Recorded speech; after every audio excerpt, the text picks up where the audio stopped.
परमेश्वर की संतान होने का अधिकार दिया, अर्थात उन्हें जो उसके नाम पर विश्वास रखते हैं। अवलोकन में यह वचन से हम यह सीखते हैं कि जितने मसीह में विश्वास रखने वाले लोगों ने प्रभु यीशु मसीह को ग्रहण किया था, उन्होंने प्रभु के नाम में विश्वास किया था। प्रभु यीशु मसीह ने विश्वास करने वाले इन लोगों को परमेश्वर का संतान होने का अधिकार दिया। सभी लोग परमेश्वर के द्वारा बनाए गए हैं, लेकिन सभी लोग उनके संतान नहीं हैं। परमेश्वर के संतान होने का अधिकार पाने के लिए हमें परमेश्वर के पुत्र यीशु मसीह पर विश्वास करना चाहिए। विश्वास के द्वारा प्रभु यीशु मसीह को अपने हृदय में ग्रहण करना है। जब हम परमेश्वर के पुत्र यीशु मसीह को ग्रहण करते हैं तो प्रभु यीशु मसीह हमें अपने पुत्र और पुत्रिया करके निश्चय ग्रहण करेंगे। आमीन। अनुप्रयोग में मुझे इस वचन के द्वारा यही शिक्षा मिलती है कि परमेश्वर पिता के पुत्र यीशु मसीह पर पूरे हृदय से विश्वास करती हूँ तो मुझे भी निश्चय ही अपना पुत्री करके ग्रहण करेंगे, और मैं पूरे मन हृदय से विश्वास करती हूँ और प्रभु यीशु मसीह को अपने जीवन में सर्वप्रथम स्थान देती हूँ और उसको अपना उद्धारकर्ता मानती हूँ, और मैं प्रभु यीशु मसीह के बताए गए मार्गों में चलने की कोशिश करती हूँ। प्रभु यीशु मसीह इसमें मेरी सहायता अगुवाई करे। प्रार्थना में हे अति महान अनुग्रहकारी पिता परमेश्वर, धन्यवाद देती हूँ पिता कि तुम मुझे अपने विश्वास में बढ़ने में अगुवाई करना पिता, मेरी सहायता करना ताकि मैं तेरे पुत्र यीशु मसीह को अपने जीवन में पूरी दृढ़ता से उद्धारकर्ता करके स्वीकार कर सकूं पिता। इसमें तू मेरी सहायता और अगुवाई करना। सारा आदर महिमा तुझको देती हूँ। प्रार्थना तेरे पुत्र यीशु मसीह के सुंदर और मीठे नाम से मांग देती हूँ। आमीन। समय देने के लिए धन्यवाद सिस्टर। जय मसीह की। जय मसीह की। धन्यवाद सिस्टर जी, आपको परमेश्वर पिता और भी आगे इस्तेमाल करे, आशीष प्रदान करे। सच में परमेश्वर पिता पर जब हम विश्वास करते हैं, परमेश्वर ने हम सबों को ही अपना संतान बना लिया है, अधिकार को दे दिया है। तो शांत मनन के द्वारा हम सभी आशीषित होने पाए। परमेश्वर पिता को धन्यवाद। जानकी सिस्टर का स्वागत करती हूँ।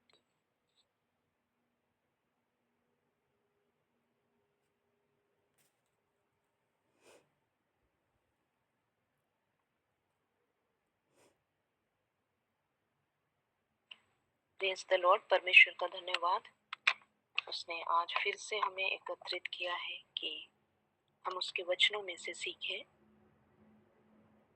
और निश्चय मैं विश्वास करती हूँ कि परमेश्वर का आत्मा हम में से हर एक की सहायता करे कि जो कुछ भी हम सीखते हैं उसमें प्रभु की आशीष होने पाए, और उसके साथ में हम प्रभु की प्रिय पवित्र आत्मा की सहायता को चाहते हैं। आप आगे प्रभु जी अपनी आत्मा के द्वारा अपने भेद की बातों को, वैसी बातों को प्रभु जो हम अपने फिजिकल आंखों से नहीं देख पाते हैं, प्रभु उन बातों को आप खोलिए, उन कानों को आप खोलिए पिता, हम देखने पाए पिता। प्रभु जी आपके वचन का प्रकाश पिता हमारे जीवन में खुलने पाए और वो हमारे जीवन का बदलाव का कारण होने पाए। धन्यवाद करते हैं प्रभु कि आप हमारे बुलाने से पहले यहाँ पर हैं प्रभु जी, क्योंकि आपका वचन बताता है कि तुम मुझे ढूंढोगे और पाओगे भी, क्योंकि तुम अपने संपूर्ण मन से मुझे खोजते हो। हम धन्यवाद करते हैं प्रभु, आपका स्वागत करते हैं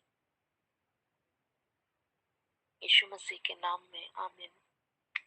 हम लोग मरकुस अध्याय को 8वें अध्याय को देख रहे हैं, और कल हम लोगों ने देखा कि किस प्रकार यीशु मसीह 4000 की भीड़ को खिलाते हैं, और उसके द्वारा कई सारी चीजें हम लोग समझे कि किस प्रकार यीशु मसीह हमारी आवश्यकताओं को जानते हैं, और इससे पहले कि हम कुछ कहें वे स्वयं ही हमें देने के लिए सोचते हैं। और फिर हम लोग देखें फरीसी और सदूकियों के बारे में कि किस प्रकार वे चिन्ह को मांगना चाहते हैं। तो ये जो पद है जो हम लोग 8वें अध्याय 11 से देख रहे हैं, उसमें हम लोग इस चीज को देख रहे थे। 12 पद में यदि हम लोग देखें, उसने अपनी आत्मा में आ भर कर कहा, इस समय के लोग क्यों चिन्ह ढूंढते हैं? मैं तुमसे सच कहता हूँ, इस समय के लोगों को कोई चिन्ह नहीं दिया जाएगा। तो हम लोग इस पर कल भी डिस्कशन किए थे, और जैसे कि हम लोग ये बात कर रहे थे कि ये कहा गया कि योना के चिन्ह को छोड़कर कोई भी चिन्ह इन्हें नहीं दिया जाएगा। योना को चिन्ह के रूप में दिया गया, यानी कि योना जो 3 दिन मछली के पेट में रहा, वैसे ही यीशु मसीह भी जब मृतक होंगे तो वे 3 दिन पृथ्वी के भीतर रहेंगे और फिर वे मरे हुए में से जी उठेंगे। जैसे योना जब वो 3 रात दिन तक रहा, वहां से पुकारा और परमेश्वर ने उसकी सुनी और मच्छ को आज्ञा दी कि वो उसे उगल दे, उसी प्रकार से यीशु मसीह भी जीवित होगा। तो ये चिन्ह दिया गया। और क्योंकि यहाँ पर फरीसियों और सदूकियों से बात हो रही है, और ये लोग यहूदी ही हैं, और पवित्र शास्त्र विशेष रूप से जो पुराने पवित्र शास्त्र थे उसको बहुत अच्छी तरह से वे लोग जानने वाले लोग ही थे, और इसलिए ये लोग योना के बारे में जानते थे। इसलिए मत्ती में हम इस बात को देखते हैं कि यीशु मसीह कहते हैं कि योना जो है वही उन्हें चिन्ह के रूप में दिया गया है। तो हम लोग इस बात को देख रहे थे कि किस प्रकार जब फरीसी सदूकी चिन्ह को मांगते हैं तो उनका उद्देश्य ये नहीं है कि वे लोग ये जाने, ये इस चीज को प्रमाणित करें कि वो मसीह है। इस चीज को स्वीकार करने के लिए वे लोग चिन्ह नहीं मांगते हैं, लेकिन वो लोग चिन्ह मांगकर ये सिद्ध करना चाहते हैं कि हम लोग किसी प्रकार से ये सिद्ध कर सकें कि वो मसीहा नहीं है। तो उनका उद्देश्य गलत है, और तो ये बुरी मनसा से चिन्ह मांगना चाहते हैं। और यीशु मसीह इस बात को समझते हैं, और इसलिए वे उनके लिए निराश होते हैं। उन्हें आत्मा में उन्हें अच्छा नहीं लगता है कि ये फिर से उसी तरह की बात कर रहे हैं जिस प्रकार इजरायली लोग थे जो इतने सारे चिन्ह दिखाने के बावजूद भी अविश्वास में पड़े रहे। इस बात को हमें देखने के लिए मिलता है। और इसी के साथ में ये बात भी कहा जाता है कि न्याय के दिन इस पीढ़ी के लोगों को दोषी ठहराया जाएगा। किसके द्वारा? पहला तो जो नीनवे नगर के लोग हैं वे लोग दोषी ठहराएंगे, क्योंकि जब योना वहां पर गया तो वहां पर उसे कोई क्वेश्चन नहीं किया, लेकिन वहां के नीनवे के लोगों ने विश्वास किया। लेकिन यहाँ वह है जो योना से भी बड़ा है। तो यीशु मसीह स्वयं ही आ गए हैं, तब भी उन पर अविश्वास करना या उन पर सवाल उठाना अपने आप में एक अविश्वास के चिन्ह को प्रकट करता है। इसलिए कहा जा रहा है यहाँ वो है जो योना से भी बड़ा है, और यहाँ वो है जो सुलेमान से भी बड़ा है। सीबा की रानी भी जो है वो न्याय के दिन इन्हें दोष लगाएगी। यानी सीबा की रानी का विश्वास और नीनवे के लोगों का विश्वास अपने आप में उनके यहाँ जो फरीसी और सदूकी हैं वे जो क्वेश्चन उठा रहे हैं, उनका जो अविश्वास प्रकट हो रहा है उसको दोष लगा रहे हैं कि किस प्रकार से जब इनसे छोटा व्यक्ति भेजा गया, या हम कह सकते हैं सुलेमान या योना के ऊपर परमेश्वर ने स्वयं को प्रकट किया, तब कुछ लोग वहां पर मन फिराकर परमेश्वर पर विश्वास किए और उन्होंने परमेश्वर की सामर्थ को जाना, परमेश्वर पर विश्वास किया और उसका प्रतिफल उन्हें देखने के लिए मिला। लेकिन यहाँ पर उनसे बड़ा कोई आया है, यीशु मसीह आए हैं, लेकिन फिर भी वे अविश्वास कर रहे हैं, तो निश्चय यहाँ पर उन्होंने जो उनका काम था विश्वास करना, उसके लिए कोई भी जगह नहीं छोड़ा है। क्योंकि यहाँ पर वे विश्वास, यदि हम लोग देखें विश्वास के विषय में, विश्वास क्या होता है, तो हमें ये बहुत ही अच्छे से देखने के लिए मिलेगा।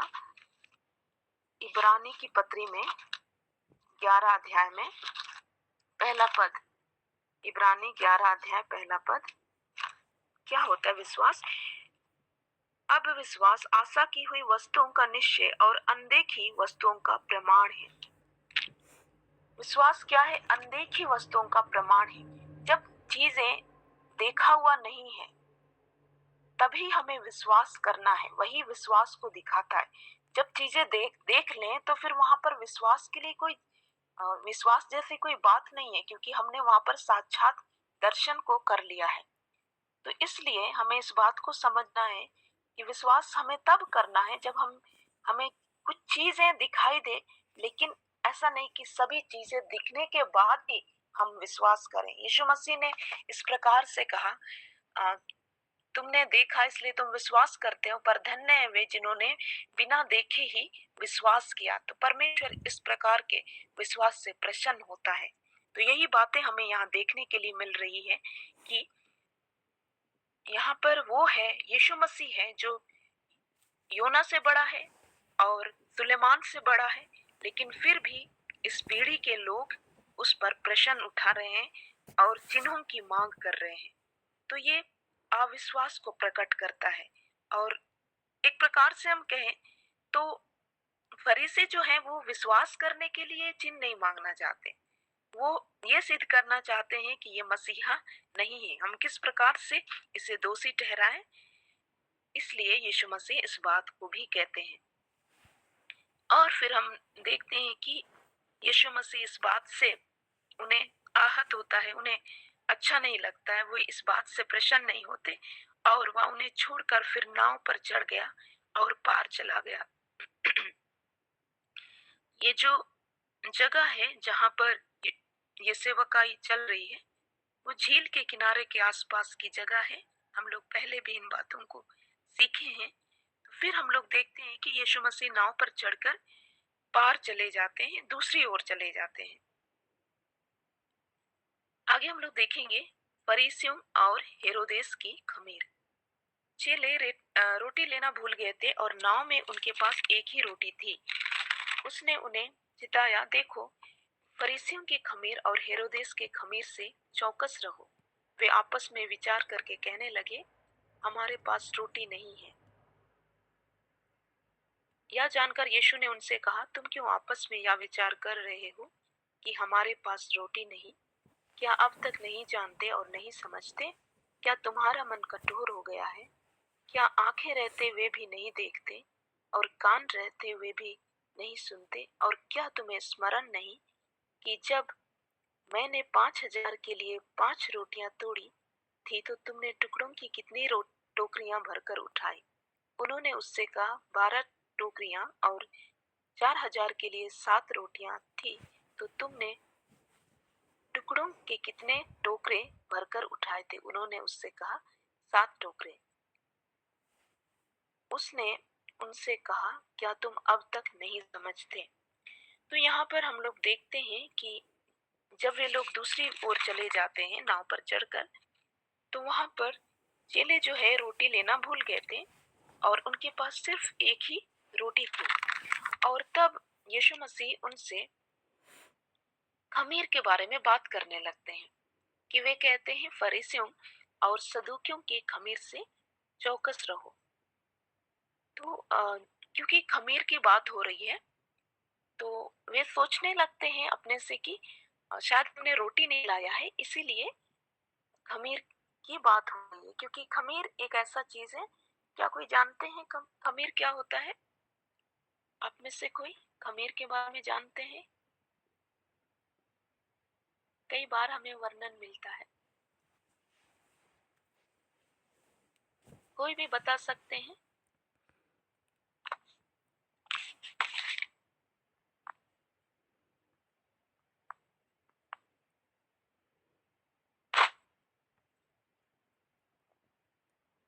ठीक है, हम लोग थोड़ा सा इसको समझने की कोशिश करेंगे कि खमीर क्या होता है। सभी लोग हम लोग जानते ही होंगे, लेकिन फिर भी क्योंकि ये परमेश्वर का वचन है, हम थोड़ा सा समझने की कोशिश करेंगे कि क्यों यहाँ पर खमीर शब्द का प्रयोग किया जा रहा है। खमीर जो है एक एक प्रकार का जीव, हम कहेंगे एक एक कोशिकीय जीव होता है। ठीक है, हम लोग सूक्ष्म जीवों के बारे में जानते होंगे, जैसे वायरस हो गया, बैक्टीरिया हो गया, कवक कवक हो गया। ये सभी जो है सूक्ष्म जीव होते हैं। तो इसमें अलग अलग गुण होते हैं, कुछ हानिकारक होते हैं और कुछ लाभदायक भी हो सकते हैं। और जैसे खमीर उसमें से कवक एक सूक्ष्म जीव होता है, और ये कवक का ही एक रूप खमीर है, और ये एक कोशिकीय जीव होता है।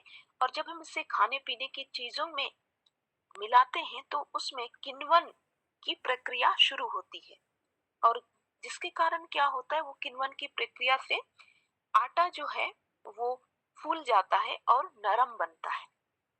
ठीक है, तो इसलिए इसे आटा को नरम करने के लिए, उसे फुलाने के लिए, उसके आकार में वृद्धि करने के लिए इसका प्रयोग किया जाता है। जैसे बेकिंग ब्रेड में, और जो पाव रोटी हम लोग कहते हैं, या भटूरा, या फिर पिज्जा, और उसके साथ में शराब में भी इसका इस्तेमाल किया जाता है। देखने में यदि हम लोग इसे देखें तो ये पीला सरसों के दाने या पाउडर जैसा दिखता है। ठीक है, तो हम लोग अभी समझने की कोशिश करेंगे कि यीशु मसीह यहाँ पर खमीर क्यों कह रहे हैं, या यहाँ पर जो कहा जा रहा है फरीसी और हेरोदेस के खमीर से चौकस रहो, ये क्या है। यदि हम लोग देखें पहला कुरिन्थ, यहाँ पर इसका फुटनोट में यदि देखें तो हमें यहाँ नहीं मिलता, लेकिन मत्ती में जब इसका वर्णन है, मत्ती 16 उसके 5 से 12 में, तो वहां के जो फुटनोट में है वो हमें पहला कुरिन्थ 5 का 6 की ओर इशारा करता। हम लोग देख लेते हैं वहां क्या है। पहला कुरिन्थ 5 का 6, 5वें अध्याय का 6 पद से। हाँ, यहाँ हमें मिलता है, तुम्हारा घमंड करना अच्छा नहीं, क्या तुम नहीं जानते कि थोड़ा सा खमीर पूरे गूंदे हुए आटे को खमीर कर देता है। पुराना खमीर निकाल कर अपने आप को शुद्ध करो कि नया गूंधा हुआ आटा बन जाओ, ताकि तुम खमीरी हो, क्योंकि हमारा भी फसा जो मसीह है बलिदान हुआ है। इसलिए आओ हम उत्साह में आनंद मनावें, ना तो पुराने खमीर से, ना बुराई और दुष्टता के खमीर से, परंतु सिधाई और सच्चाई की खमीरी रोटी से। तो यदि हम लोग यहाँ पहला कुरिन्थ का संदर्भ को देखें तो यहाँ पर किस बारे में बातें हो रही थी, उसको हम लोग थोड़ा समझने की कोशिश करेंगे। ठीक है, यहाँ पर ये जो पहला कुरिन्थ की पत्री है, सबसे पहले तो हम समझेंगे कि ये किसे लिखी गई है। ये कुरिन्थ की कलीसियाओं के लिए लिखी गई है। वहां पर कई प्रकार के क्वेश्चन आ गए थे, जिसे जवाब देने के लिए पौलुस इन बातों को लिख रहा है। जैसे कलीसिया में फूट आ गई थी, गुटबंदी आ गया था, और अनैतिकता की बातें आ गई थी, विवाह से संबंधित प्रश्न आ गए थे। तो यहाँ पर पौलुस को इस बात को भी सुनने के लिए मिलता है कि कलीसिया के अंदर एक ऐसा व्यभिचार हो रहा है जो अन्य जातियों में भी नहीं होता है। यानी कि एक मनुष्य जो है कुरिन्थ की कलीसिया का, वो क्या कर रहा है, अपने पिता की पत्नी को रखता है। यदि हम लोग 5 का 1 में देखें तो अपने पिता की पत्नी को रखता है। यानी हम कह सकते हैं कि कुरिन्थ के कलीसिया में एक ऐसा व्यक्ति है जो कलीसिया के अंदर का है, कलीसिया का है, लेकिन वो अपने पिता की पत्नी को रखता है। और हम लोग जानते हैं कि परमेश्वर का वचन इस बारे में हमें मना करता है, अपने पिता की पत्नी को रखने के विषय में। हम लोग यदि व्यवस्था विवरण में पढ़े तो हमें, या फिर जो उन्हें नैतिकता संबंधी निर्देश दिए गए थे, तो इस बात को कहा गया था कि तुम्हारे लिए शुद्ध संबंध कौन से होंगे। तो उसी में मना किया गया था कि अ, अपने पिता की पत्नी को रखना, अपने सौतेली माता के साथ रहना, अपनी मौसी, अपनी फुआ, इन सब के साथ रहना व्यवस्था के अनुसार उचित नहीं है। तो यहाँ पर इसी प्रकार का पाप हमें देखने के लिए मिलता है। और जो पाप यहाँ पर हो रहा है उसके उसका जो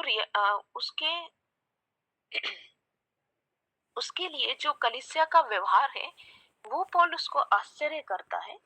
क्योंकि यहाँ पर देखिए दूसरे में, और तुम शोक तो नहीं करते जिससे ऐसा काम करने वाला तुम्हारे बीच में से निकल निकल जाता, परंतु घमंड करते हो।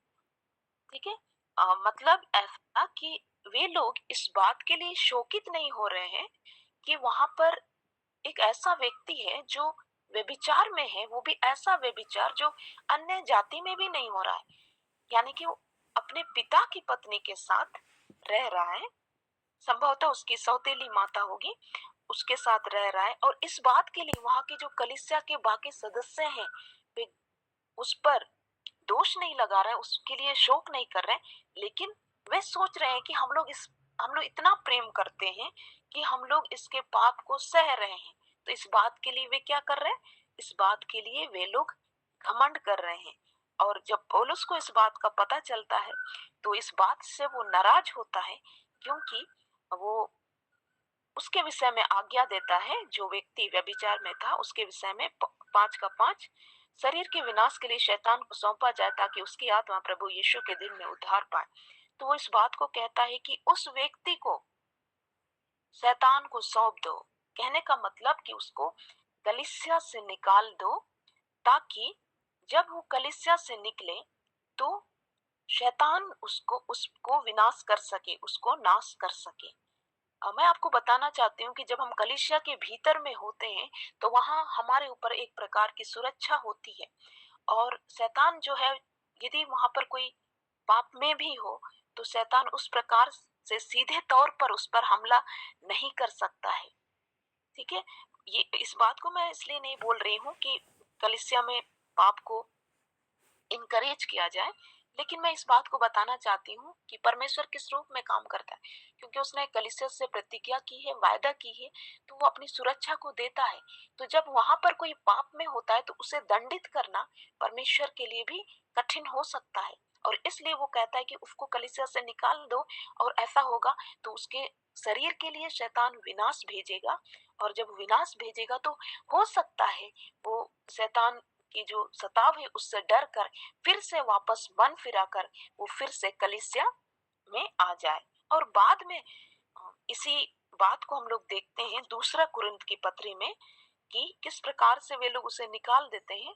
और तब पौलुस इस बात को कहता है कि अगर वो मन फिरा लिया है तो तुम्हें उसे वापस अपनी संगति में बुला लेना चाहिए।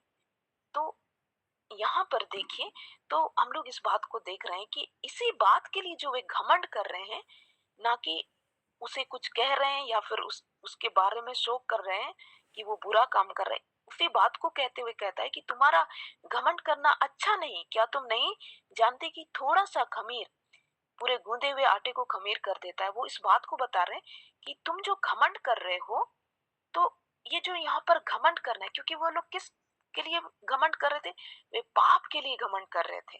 तो इसलिए जब तुम पाप के लिए घमंड करते हो तो ये एक अच्छी बात नहीं है। क्यों? क्योंकि ये खमीर के समान है।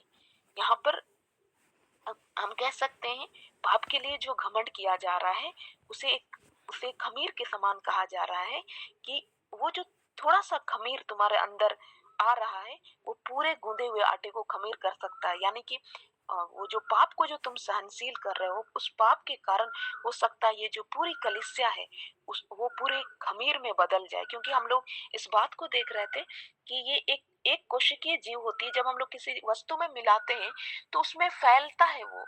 मतलब आप लोग इसे इंटरनेट में देख सकते हैं कि वो किस प्रकार से एक जीव से दो जीव, जैसे अन्य सूक्ष्म जीव होते हैं उसी प्रकार से ये फैलता है, और इस प्रकार वो फैलने के द्वारा पूरे आटे को फुला देता है और पूरे आटे को नरम कर देता है, और उसके साथ ही वो पूरे आटे को भी खमीर कर देता है, क्योंकि जब वो सब तरफ मिल गया तो उसका थोड़ा सा भी टुकड़ा जो है वहां पर भी खमीर पाया जाएगा। तो इसी प्रकार की बात हो रही। तो यहाँ से हमें खमीर का एक गुण देखने को मिलता है, और इससे हमें ये पता चलता है कि थोड़ा सा जो पाप है या थोड़ा सा जो कॉम्प्रोमाइज है समझौता है। जैसे ये लोग समझौता कर रहे हैं उस पाप के लिए, उस पाप को बर्दाश्त कर रहे हैं, उस पर घमंड कर रहे हैं, तो उसे निकालने की बात कर रहे हैं। उसे निकाल दो ताकि अपने आप को शुद्ध करो और नया गूंदा हुआ आटा बन जाओ, ताकि तुम खमीरी हो। और इस प्रकार से क्या होगा, जब तुम उस खमीर को निकाल दोगे तो तुम एक शुद्ध आटा होगे और तुम खमीरी होगे। और फिर हम लोग देखते हैं 8 में, ना तो पुराने खमीर से, ना बुराई से और दुष्टता की खमीर से हम आनंद बनाए, लेकिन सिधाई और सच्चाई की खमीरी रोटी से।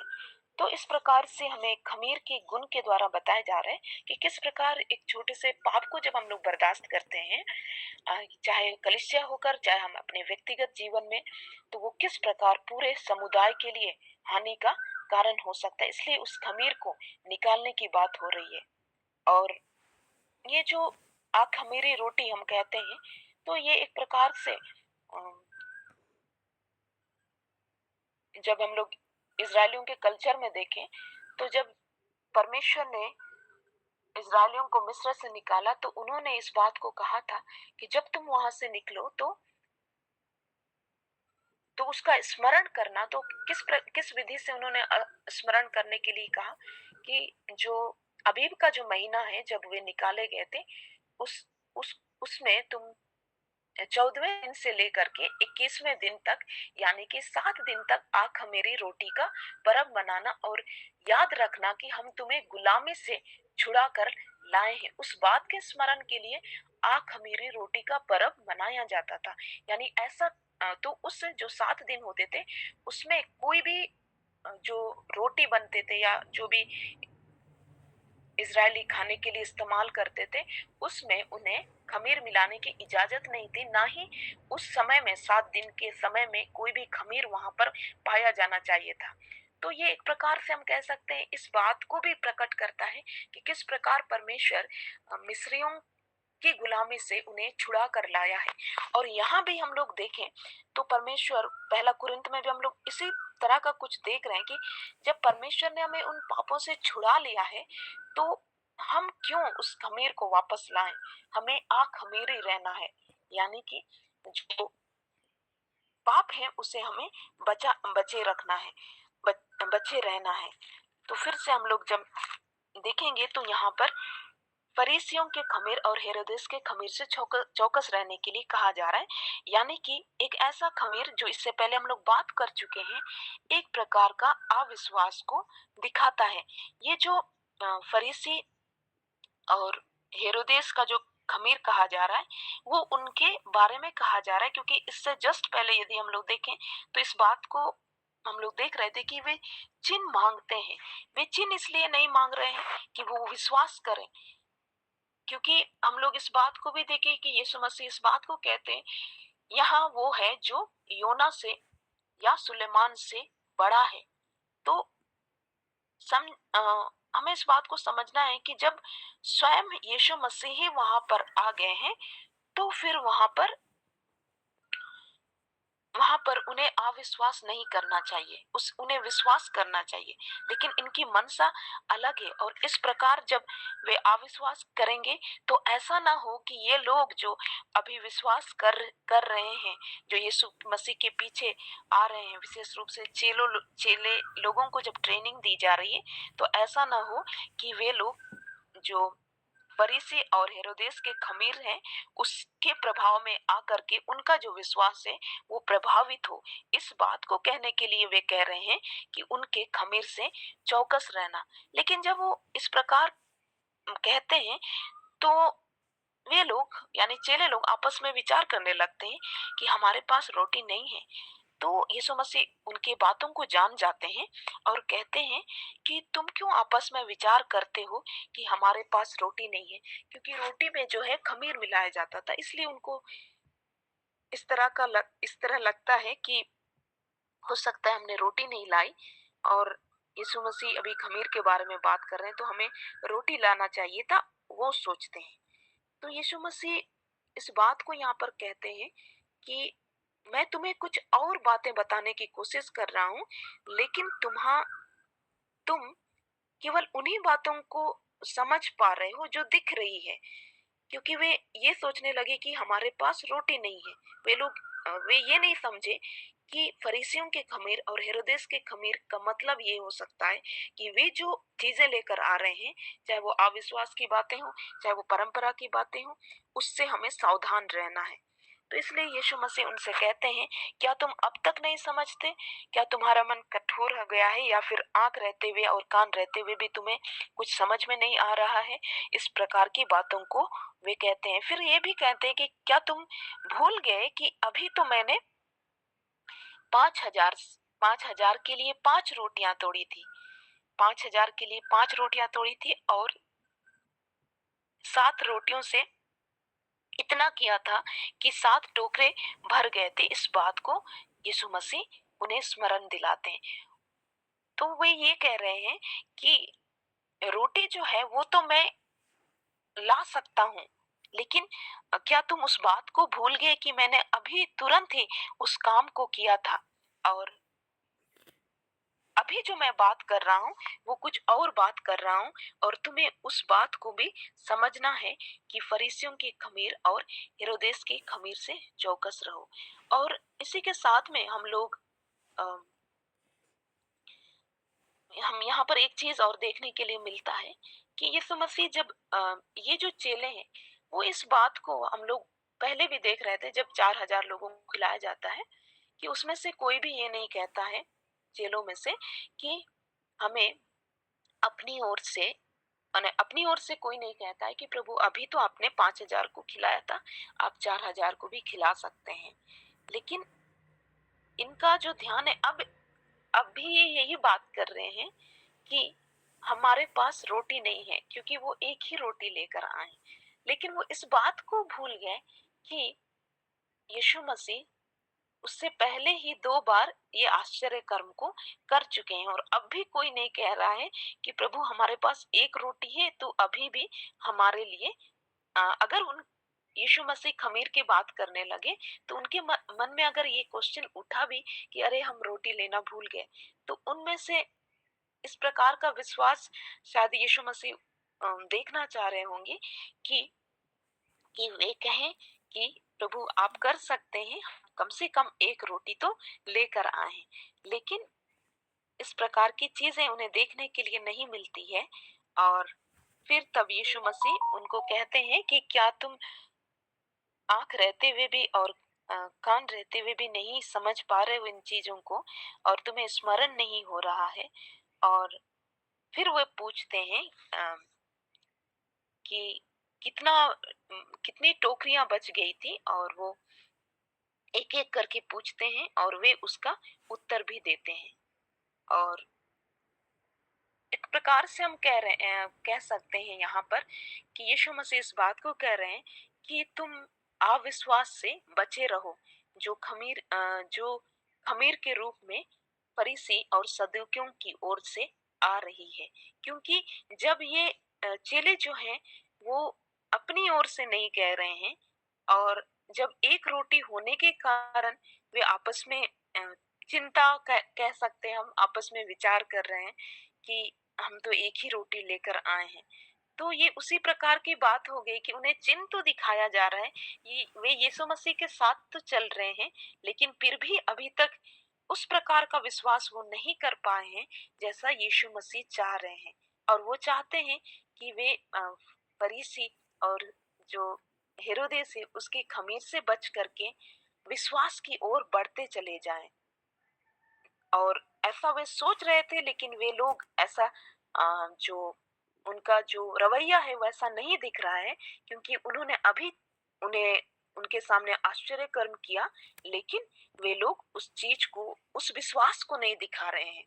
और इसलिए यीशु मसीह वहां पर कहते हैं कि देखो मैंने ऐसा ऐसा किया, क्या तुम अभी भी नहीं समझ रहे हो कि मैं क्या कह रहा हूँ? मैं कह रहा हूँ कि तुम अविश्वास से बचो, और चूंकि मैं तुम्हारे सामने इतने आश्चर्य कर्म कर रहा हूँ तो तुम्हें विश्वास करना चाहिए। ऐसा ना हो कि इतना चिन्ह देखने के बाद भी तुम फरीसी सदूकी या फिर हेरोदेस के समान हो, या फिर जो इजरायली थे उनके समान हो। इस बात को वो समझाना चाह रहे हैं।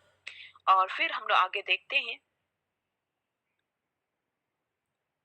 बैतसैदा में एक अंधे को चंगा करना। वे बैतसैदा में आए और लोग एक अंधे को उसके पास लाए और उससे विनती की कि उसको छुए। वह उस अंधे का हाथ पकड़कर उसे गांव के बाहर ले गया और उसकी आंखों में थूक कर उस पर हाथ रखे और उससे पूछा, क्या तू कुछ देखता है? उसने आंख उठाकर कहा, मैं मनुष्यों को देखता हूँ, वे मुझे चलते हुए पेड़ों जैसे दिखाई देते हैं। तब उसने दोबारा उसकी आंखों पर हाथ और रखे और अंधे ने ध्यान से देखा और वह चंगा हो गया और सब कुछ साफ साफ देखने लगा। उसने उसे यह कहकर घर भेजा, इस गांव के भीतर पांव भी न रखना। तो यहाँ हम लोग देखते हैं कि बैतसैदा में यीशु मसीह प्रवेश करते हैं और एक अंधे को लोग उसके पास लेकर के आते हैं और यीशु मसीह से विनती करते हैं कि यीशु मसीह उसको छुए और उसे चंगा करे। वे लोग ऐसा विनती करते हैं और लेकिन यहाँ पर जो यीशु मसीह करते हैं वे ये काम हमें अलग दिखाई देता है। मतलब यही कि अभी तक जो यीशु मसीह कर रहे थे उससे थोड़ा अलग दिखाई देता है। वो क्या करते हैं, वो उस अंधे का हाथ पकड़कर उसे गांव के बाहर ले गया और उसकी आंखों में थूक कर उस पर हाथ रखे।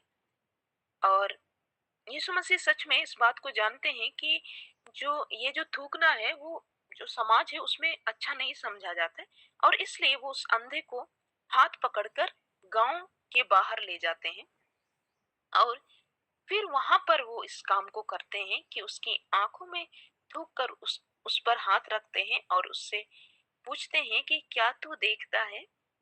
अ, तो वो कहता है कि मैं मनुष्यों को देखता हूँ, वे मुझे चलते हुए पेड़ों जैसे दिखाई देते हैं।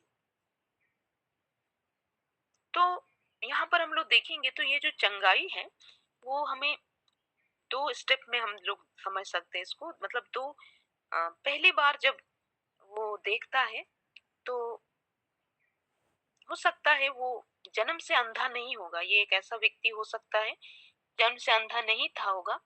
अ, इसके बारे में इतना डिटेल में नहीं कहा गया, लेकिन क्योंकि वो मनुष्यों को पहचानता है और पेड़ों को भी पहचानता है, तभी वो कह रहा है कि मैं मनुष्यों को देखता हूँ, वो मुझे चलते हुए पेड़ जैसे दिखाई देते हैं। यानी इसको पेड़ और मनुष्य के बारे में कुछ तो जानकारी है, क्योंकि जो जन्म से अंधे होते हैं वे ना तो कभी पेड़ देखे होंगे ना ही किसी मनुष्य को देखे होंगे।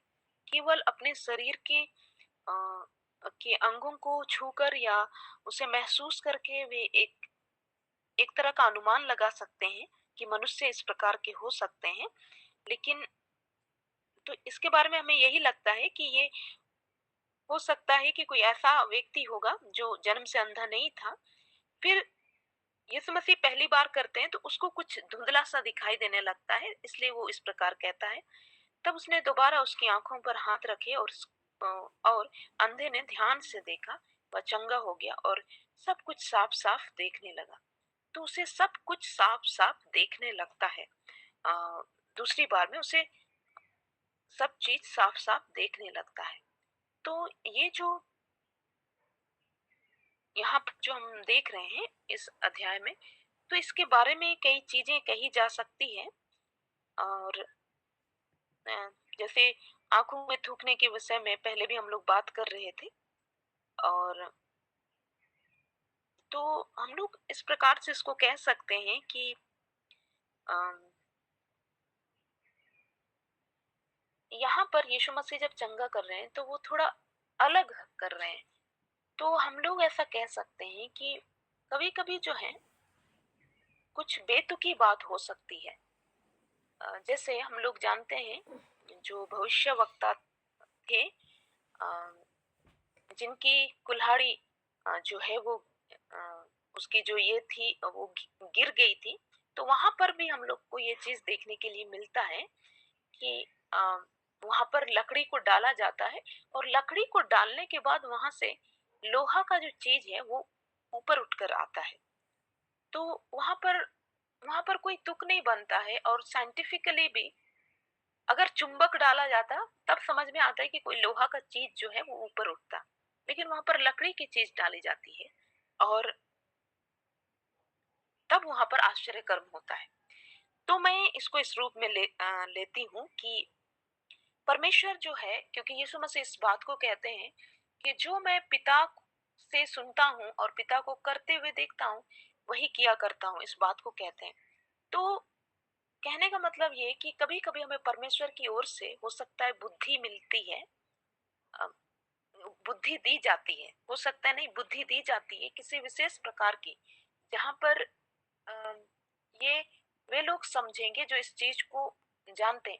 और यदि हम लोग बुद्धि के बारे में और ज्ञान के बारे में जो वरदान जिस रूप में काम करते हैं उसके बारे में बात करें, तो हम जानते हैं कि ज्ञान के द्वारा हम लोग क्या जान जाते हैं कि किसी व्यक्ति के जीवन में किस प्रकार की समस्या है। जैसे मान लिया कि हम लोग में से कोई प्रार्थना कर रहे हैं, मैं प्रार्थना कर रही हूँ और मैं जान जाऊं कि हाँ इस व्यक्ति को अ, कोई फलना बीमारी है, इस प्रकार की बातें। तो ये जो इस प्रकार का जो संदेश हमें मिलता है परमेश्वर की ओर से वो ज्ञान कहलाता है। बुद्धि क्या होती है? बुद्धि अलग होती है। बुद्धि क्या होती है? अगर हमें पता चल गया कि इस प्रकार की समस्या है, मान ली कि किसी को कैंसर की बीमारी है, तो बुद्धि सॉल्यूशन लेकर आता है। तो मैं इस रूप में यहाँ पर इसे देख रही हूँ कि यीशु मसीह को एक प्रकार से उनके पास एक प्रकार की बुद्धि भेजी गई है और उस बुद्धि के द्वारा वो इस बात को कर रहे हैं कि वे उसके आंखों में थूक रहे हैं और फिर उसे चंगा कर रहे हैं। इस प्रकार की बातें, जैसे यीशु मसीह कई बार यीशु मसीह जो है वो अ, बुद्धि को रिसीव करते थे, हम लोग इस बात को जानते हैं। और मैं बताना चाहती हूँ कि ज्ञान जो है वो थोड़ा हमें अधिक देखने के लिए मिलता है, लेकिन बुद्धि जो है वो रेयर होता है, मतलब वो जल्दी हमें देखने के लिए नहीं मिलता है। जैसे क्योंकि उसमें कोई लॉजिक नहीं होता है, कई बार वो उस प्रकार का होता है। ये अलग प्रकार की बुद्धि का मैं बात कर रही हूँ, इससे कंफ्यूज मत होइएगा। जैसे जैसे हम लोग उस जगह को भी देखते हैं कि जब यीशु मसीह के पास लोग आते हैं और कहते हैं, सुनीता मैम ने कुछ मैसेज किया है। हाँ, परमेश्वर के भक्त ने पूछा वह कहाँ गिरी, जब उसने स्थान दिखाया तब उसने एक लकड़ी काट कर वहां डाल दी और वह लोहा पानी पर तैरने लगा। तो ये ये एक बुद्धि था जो भविष्यवक्ता को दिया गया कि लकड़ी कहाँ गिरा है। तब वो बताता है कि यहाँ पर गिरा है, तब वहां पर लोहा डाल दिया जाता है। तो वहां पर जो साइंटिफिक बात है उसका कोई मतलब नहीं है। मतलब ऐसा नहीं है कि साइंस के अनुसार या फिर किसी भी विधि से हम लोग ये सिद्ध कर सके कि लकड़ी डालने से लोहा निकल सकता है। लेकिन इस प्रकार की जो बुद्धि है जिसमें लॉजिक हम लोग नहीं लगा सकते, लेकिन परमेश्वर इस प्रकार की बुद्धि को देता है। और अ, जैसे एग्जाम्पल हम लोग देखें, और इसी प्रकार की चीज हमें देखने मिलती है यीशु मसीह के पास, जब वो लोग आते हैं कि और पूछते हैं कि हमें कर किसको देना चाहिए। तब यीशु मसीह जवाब देते हैं कि जो सिक्के को देखते हैं और हमें कर देना चाहिए कि नहीं, इस प्रकार का क्वेश्चन उससे पूछते हैं। तो वो कहते हैं कि मुझे सिक्का दिखाओ। तो वो सिक्का देखते हैं, फिर बोलते हैं कि जो इसमें तो कैसर का छाप है, तो जो कैसर का है कैसर को दो और जो परमेश्वर का है परमेश्वर को दो। इस प्रकार से उत्तर देते हैं। और फिर हम लोग देखते हैं कि वो जाते हैं वहां से पतरस के साथ, फिर वहां से एक मछली वो लोग पकड़ते हैं और उस मछली में एक सिक्का रहता है और उसमें उस सिक्के में कैसर का छाप रहता है। और तब यीशु मसीह कहते हैं कि जाके इसे हमारे बदले में टैक्स दे दो, कह बोल के कहते हैं। तो वहां पर भी इसी प्रकार की बुद्धि है। तो आप सोच सकते हैं कि कई बार परमेश्वर की ओर से इस प्रकार की बुद्धि हमें दी जाती है जिसके बारे में हम अधिक सोच विचार करने की जरूरत नहीं है। और अगर वो हानिकारक नहीं है, अगर वो जानलेवा नहीं है, तो हम उस प्रकार की बुद्धि का भी इस्तेमाल कर सकते हैं। हालांकि ये जो बुद्धि है वो रेयर होता है, अगर आने वाले समय में कभी मौका मिला तो मैं इसके बारे में जरूर चर्चा करूंगी। मेरे ख्याल से आज के लिए आप इस बात को समझे होंगे कि तो कई बार परमेश्वर की ओर से किसी विशेष कार्य को अंजाम देने के लिए, किसी विशेष आश्चर्य कर्म को करने के लिए हमें गाइडेंस मिलता है। तो मेरे हिसाब से परमेश्वर की ओर से यीशु मसीह को भी यहाँ पर एक गाइडेंस मिल रहा है और आंखों पर थूकने के लिए कहा जा रहा है, और तब फिर वो चंगा होगा। अ, इस बात के लिए उसे गाइडेंस मिल रहा है, और हम लोग देखते हैं कि उस इन बातों के बाद वो चंगा हो भी जाता है और फिर वो साफ साफ देखने लगता है। तो परमेश्वर हम सभी को आशीष करे। आज हम लोग कई सारी बातों को सीखे, इसमें थोड़ा सा और बच गया है, हम लोग कल बात कर लेंगे, पूरे 8वें अध्याय को समाप्त करेंगे। परमेश्वर हम सभी की सहायता करें। आगे का सेशन मैं बहन को देना चाहती हूँ। धन्यवाद सिस्टर जी। परमेश्वर के जीवित वचनों से हम सब आशीषित होने पाए। मरकुस 8 अध्याय से हम सभी सीखने पाए। परमेश्वर के अनुग्रह के लिए धन्यवाद करती हूँ, और आपका भी मैं धन्यवाद करती हूँ कि हमें सिखाने के लिए आपने मेहनत किए हैं, हमारे बीच में बातों को रखा। ये परमेश्वर पिता बहुतायत के साथ इस्तेमाल करें और आप अनेक लोगों के लिए बड़ी आशीष का कारण ठहरे। हम लास्ट प्रार्थना में चाहे दीदी को कॉल की, और जब मैंने कॉल किया तो मैंने आंखों को खुला ही रखा था, लेकिन जैसे ही कॉल किया तो मुझे दर्शन दिखाई देने लगा, और वो दर्शन में मैं कुछ देख पा रही थी कि कुछ सांप देख रही है, सांप देख रही हूँ, कुछ ब्लड जैसा मुझे दिखाई दे रहा। तो शुरुआत में मुझे लगा कि मैं ही सोच रही हूँ, क्योंकि वो खुला आंखों से मैं देख रही हूँ, तो मुझे लगा नहीं कि दर्शन है। लेकिन फिर हम दीदी को जब पूछे, एक तो वो बोली कि हम बिजी हैं, तो फिर बात नहीं हो पाया। लेकिन थोड़ा देर बाद, मतलब कुछ सेकंड बाद, हमको लगा कि हो सकता है ये दर्शन हो, मुझे प्रार्थना करना चाहिए। और फिर हम कॉल किए, तो अ, फिर हम बोले कि दीदी हम ना ऐसा दर्शन, जैसे तुमको कॉल किए वैसे ही हम ऐसा दर्शन देखे, हम तुम्हारे लिए प्रार्थना करना चाहते हैं। तो दीदी बहुत बिजी थी, लेकिन वो जानती है कि थोड़ी देर हम प्रार्थना में समय बिता सकते हैं, तो वो थोड़ा सा निकल करके प्रार्थना की, और हम प्रार्थना किए जैसे प्रभु ने मुझे अगुवाई किया। और फिर बाद में जब रात में उसने मुझे कॉल किया तो बताया कि किस प्रकार से वो लोग कहीं रिलेटिव के घर गए हुए थे, इसलिए दीदी बिजी थी। लेकिन जब वो लोग वहां से निकले, तो जब वो लोग निकल रहे थे तो कोई बारिश नहीं थी, लेकिन जैसे ही वो लोग निकले, इतना जोर से हवा आंधी चलने लगा, और बोल रही थी कि हम लोग बाइक में थे, गाड़ी भी नहीं चल रहा था, जब उसे चला रहे तो वो टेढ़ा हो जा रहा है, अ, और जितना भी जो पेड़ था जहां से वे लोग गुजर रहे थे, वो ऐसा लग रहा था कि हमारे ऊपर गिर जाएगा। मतलब इतना खतरनाक आंधी तूफान के बीच में से दीदी लोग कल आई, और फिर बताई कि किस प्रकार से जब उन्हें थोड़ी देर में ट्रक मिला, तो वो लोग ट्रक के नीचे कम से कम वो लोग आधा घंटा रही, और उन लोग का पूरा शरीर भींगा हुआ था। और इस प्रकार से अम, अम, वो लोग कल इतना ऐसा मुसीबत में पड़ने वाली थी, और सच में परमेश्वर जानता है। और अ, वो बोली कि शायद तुम प्रार्थना नहीं करती तो ये चीज इससे भी बुरा हो सकता था, और बोली कि बहुत मुश्किल से कल हम लोग वहां से निकल करके घर पहुंचे हैं। इस बात को दीदी बताने लगी, और सच में परमेश्वर जानता है। और जब मैं दीदी के लिए प्रार्थना कर रही थी, तो मैं विशेष रूप से सुरक्षा के लिए प्रार्थना कर रही थी कि वो सुरक्षित रहे करके, क्योंकि जो मैंने दर्शन देखा उसके अकॉर्डिंग मैं उसे समझी नहीं कि एक्चुअली क्या है। लेकिन मैं सोची कि मैं इतना प्रार्थना तो कर सकती हूँ कि सुरक्षित रहे करके। तो मैंने प्रभु की आत्मा से उस चीज को रिसीव किया, प्रार्थना किया, और सच में दीदी लोग सुरक्षित पहुंचे। इसके लिए प्रभु को बहुत धन्यवाद। धन्यवाद सिस्टर जी, प्रभु का धन्यवाद। आदर जय मसीह की। मैं भी एक गवाही को देना चाहती हूँ सिस्टर।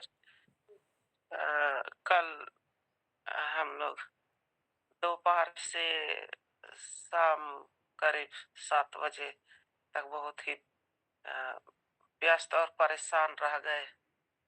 मेरा बेटा का आज इंटरव्यू है, तो उसी का जो ओरिजिनल कागजात था कहाँ रखा गया। परेशान हो गए। 2-3 बार गाड़ी में चेक किए, गाड़ी में भी नहीं मिला। फिर हम लोग घर में पूरा जितना भी हम लोग का अपना अपना सामान सब रखा हुआ है, सब जगह ढूंढे, परेशान हुए। अब उसको सरियाने में शायद हम लोग को 2 दिन लगेगा, इस तरह से खोजे, पर घर में भी नहीं मिला। फिर प्रेयर करने के लिए रिक्वेस्ट किए, प्रेयर किया गया। तब करीब 7 बजे आसपास फिर से गाड़ी में ही मिल गया। अद्भुत रीति से गाड़ी में मिला। परमेश्वर को धन्यवाद। और प्रार्थना रिक्वेस्ट है कि आज मेरा बेटा का इंटरव्यू है, उसमें सफलता पावे, इसके लिए प्रार्थना कर दीजिएगा। धन्यवाद। सलील का डुलना है मेरा बेटा का नाम। धन्यवाद। जय मसीह की। सबको जय मसीह की। मैं भी एक गवाही देना चाहती हूँ। कल मुझे प्रार्थना की, तो मैं कमर दर्द से छुटकारा पाई और मुझे खूब नींद आ रही थी, जिसके चलते प्रेयर भी नहीं कर पा रही थी, वचन भी नहीं पढ़ पा रही थी। लेकिन आज और उसके चलते संगति में भी नहीं जुड़ पा रही थी समय से। लेकिन आज मैं समय में उठ गई और मेरा नींद खुल गया और मैं समय पर संगति में जुड़ नहीं पाई। इसलिए प्रभु का धन्यवाद हो। हालेलुया। गवाही यही है। सारी बातों के लिए आदर महिमा परमेश्वर को मिले। यदि किसी के पास और गवाही है तो रख सकते हैं हमारे बीच। सिस्टर, मेरे लिए प्रेयर कीजिएगा। मेरे घर में गेस्ट लोग आने वाले हैं 18-19, और उसी दिन मीटिंग भी है। झारखंड आ रहे हैं अंकुर नरूला जी, तो क्योंकि ऐसा मीटिंग मेरे परिवार के लिए, विशेष रूप से नए लोग जो विश्वास में नहीं, उनको बढ़ाने के लिए मेरे लिए एक अवसर होता है। तो प्रभु हर एक बात का नियंत्रण ले कि कैसे उस चीज को मैनेज करें, या फिर परमेश्वर उपाय करे इस चीज के लिए। प्रार्थना में रखिएगा। पिता परमेश्वर, प्यारे प्रभु से धन्यवाद करती हूँ राजा आज के सुंदर संगति के लिए प्रभु से, कि हम सब पिता परमेश्वर आपके उपस्थिति में पाए जाते हैं, पिता आपकी हुजूरी में पाए जाते हैं। प्यारे प्रभु से धन्यवाद करती हूँ राजा आज के वचनों के लिए पिता परमेश्वर। मरकुस की पुस्तक से प्यारे प्रभु से हम सीखने पाए पिता परमेश्वर। प्यारे प्रभु से आपने अनुग्रह किया राजा, मैं धन्यवाद करती हूँ। विशेषकर पिता परमेश्वर प्रभु से मैं प्रार्थना करती हूँ यीशु मसीह के नाम से पिता परमेश्वर। नेहा सिस्टर के जो गले में दर्द है पिता परमेश्वर, आप अपने पवित्र स्पर्श के द्वारा पिता परमेश्वर पूर्ण रीति से पिता परमेश्वर आप चंगाई को प्रदान करें। पिता आप चंगा करने वाले पिता परमेश्वर है प्यारे प्रभु जी, और यीशु मसीह के नाम में पिता पूर्ण चंगाई पिता प्रकट होने पाए। पिता पूर्ण चंगाई को प्रकट करे पिता। सारा दर्द पिता परमेश्वर, दुष्ट आत्मा की शक्ति को मैं पिता परमेश्वर तोड़ती हूँ पिता परमेश्वर। और जिस भी कारण से गले में दर्द है पिता, उस कारण को पिता परमेश्वर हे प्रभु यीशु, मैं आपके नाम से उस कारण को उनके शरीर से पिता नेहा सिस्टर के गले परमेश्वर निकाल देती हूँ, तोड़ देती हूँ पिता, और आपके हाथों में दे देती हूँ प्रभु जी। सुदीप के लिए प्रार्थना करती हूँ, उनके शरीर में जो भी समस्या है पिता, परेशानी है पिता, जो भी उनके जीवन में दुख है पिता परमेश्वर, मैं नहीं जानती पिता, पर आप जानते हैं। जिन भी बातों को वो लेकर चल रहे हैं प्यारे प्रभु जी, या जो भी समस्या से चल रहा है, जो भी विपरीत परिस्थिति है प्यारे प्रभु जी, मैं आपके हाथों में दे देती हूँ राजा। और आप भी सहायता करें, आप भी मदद करें पिता, आप भी उन्हें अपने हाथों में थाम कर चलाए पिता परमेश्वर। मैं धन्यवाद करती हूँ पिता कि वो आपके लहू में सुरक्षित पाए जाते हैं स्वामी, आपके लहू में वो ढके हुए हैं प्यारे प्रभु जी। और उनके जीवन में जो भी समस्या है, मैं आपके ऊपर पिता आपके सम्मुख में रख देती हूँ। सुमन सिस्टर के लिए प्रार्थना करती हूँ प्यारे प्रभु जी, जो भी मीटिंग के समय में पिता उसे नींद आती है प्यारे प्रभु जी, या प्रार्थना के समय में राजा बोझ को प्रदान करे पिता परमेश्वर। हाँ मेरे महान परमेश्वर पिता, वो जब भी रात में सोती है प्यारे प्रभु जी, जितना भी सोती है पिता, उसका नींद उस समय में कंप्लीट होने पाए पिता। और जब भी प्रार्थना में बैठती है पिता, शैतान की युक्ति योजनाओं का पिता उनके जीवन पर हम अधिकार को यीशु आपके नाम से नहीं देते हैं, या उस नींद के द्वारा कार्य करने वाले दुष्ट आत्मा को पिता यीशु मसीह के नाम से उनके जीवन से हम खारिज करते हैं, कैंसल करते हैं प्यारे प्रभु जी।